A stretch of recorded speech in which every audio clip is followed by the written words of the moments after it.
마지막으로 다섯 번째 주제의 나침판입니다. 인공지능과 종교라는 주제인데요. 상당히 좀 보기에 따라서는 대단히 무거울 수도 있고 여러 가지 이제 좀 시선이 있을 수 있을 것 같습니다. 네, 세계를 강타한 로봇 사제들이라는 레포트입니다. 종교적 소속감이 감소되고 있는 지금 현대 시대에서 여러 신앙의 이제 지도자들이 숭배자들을 다른 무리로 인도하는데 기술의 눈을 돌리고 있는 상황인데요. 그 중에서도 이번 레포트에서는 특별히 일본에서 있는 지금 현재 진행되고 있는 인공지능 사제에 대해서 한번 소개를 해드리겠습니다. 여러분들은 어떻게 생각하시는지 이 부분에 대해서도 궁금증이 좀 있습니다. 일본 그 교토에서요 고다이지라라는 400년 된 불교 사원이 있습니다. 바로 이곳에 민다르라는 인공지능 사제가 본당에 서서 방문객들에게 설교를 하고 있습니다. 이미 지금 이제 여기에 설치가 돼 있었고요. 비용이 한 몇십억 정도가 투입이 되어 있는 상태고요. 그래서 이 민다르라는 사제는 안드로이드를 기반한 성직자, 세계 최초의 성직자라고 합니다. 근데 일본과 같은 국가에서 공식적인 종교적인 소속이 수십 년 동안 이제 줄어들고 있는 지금 현대 사회의 여러 가지 종교계 입장에서는 중요한 과제가 있습니다. 우리나라도 마찬가지죠. 특히 이제 기독교 같은 경우에 뭐 코로나 영향도 있습니다만 그 이전부터 여러 가지 이제 뭐 다층적인 이유가 있겠습니다만 종교적으로 신도들이 줄어드는 현상들은 우리나라에도 이미 오래전부터 자리 잡고 있는 것으로 우리가 이제 여러 가지 통계 자료에서 보고 있는데요. 일본도 예외는 아니라고 합니다. 근데 문제는 지금 이 레포트에서도 이야기하는 것처럼 일본 내에서의 종교에 소속돼 있는 신도들이 줄어드는 이러한 문제를 종교계 내에서는 상당히 중요한 과제로 생각하고 있고요. 적어도 이 레포트에 따르면 그러한 맥락과 관련한 한 가지 중요한 가지로서 인공지능 사제를 도입한 이유가 된다는 것입니다. 바로 이 지점이죠. 그래서 이 지점에 대해서 지금 로봇은 젊은 사람들에게 불교를 전달할 수 있는 물건이라고 표현을 했는데요. 그래서 덴쇼 교토의 그 주요 청직이 그러니까 이제 사제 내지는 불교에서 일정한 직함을 갖고 계시는 분이시겠죠. 그러한 것들의 불교를 전달하고 전파하고 확장시키는 하나의 수단으로 염두에 두고 있다라고 이제 인터뷰에서 이야기를 했고요. 그리고 또 한 가지는 이 인공지능 로봇은 절대 죽지 않고 그리고 계속 기술이 발전함에 따라서 업그레이드 되면서 진화해 나갈 거다. 그리고 우리 불교 여기 본당에서는 계속 자리를 계속 유지하면서 여러 신도들에게 우리가 필요한 설교들을 대신하고 다양한 기능들을 대신할 수 있을 거다라고 이렇게 피력을 했습니다. 그래서 이 청지기가 되시는 이분의 인터뷰 중에 한 가지 또 AI를 통해서 사람들이 가장 어려운 문제를 극복하는 데 도움이 되는 지혜가 잘 전달되기를 바라고 그것은 그러한 인공지능의 기술들이 우리 불교계를 바꾸고 있고 앞으로도 더욱 그러한 부분들이 진행이 될 거라고 생각하고 상당히 좀 긍정적인 입장에 계시는 분들이 있습니다. 그러나 이제 전통적인 방식의 이제 종교에 대한 이해를 갖고 계시는 분들은 이러한 인공지능 사제에 대해서는 상당히 좀 부정적인 측면의 여론들이 있는 것 또한 사실입니다. 그래서 일본에서는 우리나라와는 좀 다소 다르게 현업에서 여러 직군들, 산업에서 다양한 형태의 인공지능들이 있는데요. 그 중에서도 특히 이런 종교계 그리고 장례 등의 여러 가지의 산업 분야에서도 인공지능이 적극적으로 이미 활용이 되고 있고 활동을 하고 있다고 합니다. 이런 부분에 현실 세계에서 도입되어 있는 것은 일본이 상당히 좀 더 빠르게 신속하게 확장되어 있다고 합니다. 이 레포트를 통해서 저는 몇 가지 좀 생각을 해보고 몇 가지 지점들을 이제 좀 유진님께 한번 좀 넘겨서 거기에 대한 해설 좀 또 부탁을 드리려고 하는데요. 우리가 통상적으로 인공지능을 도입하거나 적용하는 그 목적이 있죠. 그 분야가 있죠. 그것들은 보통 우리가 일상적으로 생각할 때는 뭐 교육 분야도 있겠지만 보통 산업 분야를 많이 머릿속에 염두에 둡니다. 산업 분야의 인공지능의 역할은 무엇인가? 왜 인공지능이 도입해야 되는가? 이런 질문을 했을 때 아마 우리 모든 사용자 입장에 있는 사람들도 크게 다르지 않을 겁니다. 뭐 경제 성장을 위해서, 아니면 노동을 대신해주는 측면에서. 그럼 노동을 대신해주면 나의 여가 시간이나 경제적인 어떤 어, 정도가 더 상향이 될 것이다 라는 것이죠.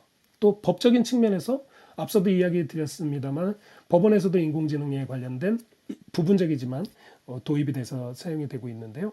바로 이런 부분은 뭐냐면 반복되는 어떤 법적 논리나 이런 어, 중요도가 많지 않은 그런 민사 민사에서도 약식 재판 뭐 이런 정도에서는 이제 일부 도입이 되고 있는 것으로 알고 있습니다. 그리고 문화적으로 반복되는 이런 패턴들이 있는 그런 판단들 그런 거는 인공지능들이 얼마든지 더 빠르고 정확하게 할 수 있다라고 하는 것이죠. 또 그런 측면에서 법적으로 도입되어 있는 거는 공정이라는 사람이 갖고 있는 그런 편향, 바이어스에 대해서 인공지능은 상대적으로 그런 바이어스 없이 좀 더 공정할 수 있지 않나 하는 그런 기대감에서도 이런 부분이 확장됐을 거라고 생각합니다. 또 건강에 대해서 의료적인 것도 인공지능이 지금 도입이 되고 있죠. 바로 그런 부분은 인간이 미처 체크하지 못한 그런 인공지능의 장점을 활용을 해서 그런 데이터 방식의 여러 가지 기술적인 부분들을 활용을 해서 우리가 발견하지 못한 의료인들이 찾을 수 없는 그런 깊이 있는 진단과 거기에 대한 시술 내지는 이제 의료 행위까지도 가능하게 해서 의료적으로도 우리에게 건강을 상대적으로 제공할 수 있다. 뭐 이런 측면의 목적이 있는데 과연 그러면 종교적인 측면에서는 어떤가라는 생각을 하게 되면 여기 인터뷰에서 조금 조심스러운 부분이 줄어들고 있는 신도들에 대한 확장의 측면도 있다. 인공지능을 통해서. 이런 부분은 상당히 좀 우리가 고민해야 되고 상당히 민감도가 높은 지점 아닌가. 이 종교가 어떤 신도 확장이라는 측면을 어떻게 우리가 이해해야 될지는 모르겠으나 이런 측면이 분명하게 일정 부분 작용하고 있다라면 이런 목적에 서 사용되는 인공지능 사제 이 부분에 대해서 우리가 어떤 의미 부여하고 또 향후적으로 이런 것들이 일반화된다면 우리는 종교에 대해서 어떠한 시선을 갖고 있을 수 있을까 이런 생각이 듭니다.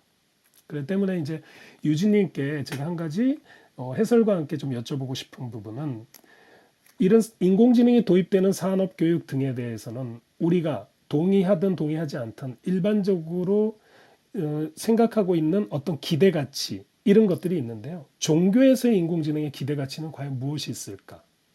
그리고 그 기대 가치는 일반 산업과 틀리게 종교라는 것은 그 자체가 바로 초자연적인 어떤 그 무엇인데 이곳에 인간이 만든 문명의 이기가 과연 어떤 역할을 할 수가 있을까? 그리고 우리는 어떤 이유에서 그런 도입을 서두르고 있는 것인가 하는 이런 질문을 스스로에게 좀 한번 해보게 됩니다. 네. 관련해서 유진님께서 이제 저희 뉴스레터에 해설로서 기재해 주신 거는 넌센스 퀴즈 강화학습은 왜 기독교 성직자가 될 수 없을까요? 라는 질문을 넣어주셨고요. 잠시 특이점, 즉 싱귤레리티죠. 특이점 이후의 인공지능 세상을 상상해 봅니다. 모든 것이 원리대로 돌아가는 인과의 상실이 없는 원네스, 즉 특이점에 도달하는 세상. 그런데 갑자기 기적 같은 어떤 어너멀리, 즉 이상 현상이 포착되어 인증되었다. 원리를 뛰어넘는 현상이 모니터링 된 것이다. 이것은 혹시 divine intervention? 기적이 인증된 사건들은 과연 공통점을 갖고 있을까? 라는 질문까지 오히려 해설보다는 화두를 던져주시고 이어서 뭔가 설명이 있을 것 같습니다. 유진님 이어서 좀 한번 부탁드려 볼까요? 아, 네. 그 신뢰성 같아요. 저는 그 인공지능이 앞으로 그 성직자가 되기까지 우리가 사실 의사보다도 뛰어넘는 게 저희가 사적인 거를 얘기할 수 있는 성직자잖아요. 그러니까는 얼마나 신뢰를 줄 수 있냐 이게 핵심인 것 같고 인공지능이 얼마나 진실을 얘기하고 있는지 그 신뢰성이겠죠. 내가 현재 상태를 정확하게 설명해주고 그걸 기록하고 있는지 증명해주고 있는지. 근데 그런 상태가 이제 만약에 원리스를 이뤘다 우리가 됐을 때 기적이 이제 포착이 될 수가 있는 거죠. 이제 그 기적이 포착이 됐을 때 그 인스턴스를 모았을 때는 기적은 어떤 맥락을 갖고 있을까 되게 궁금하잖아요.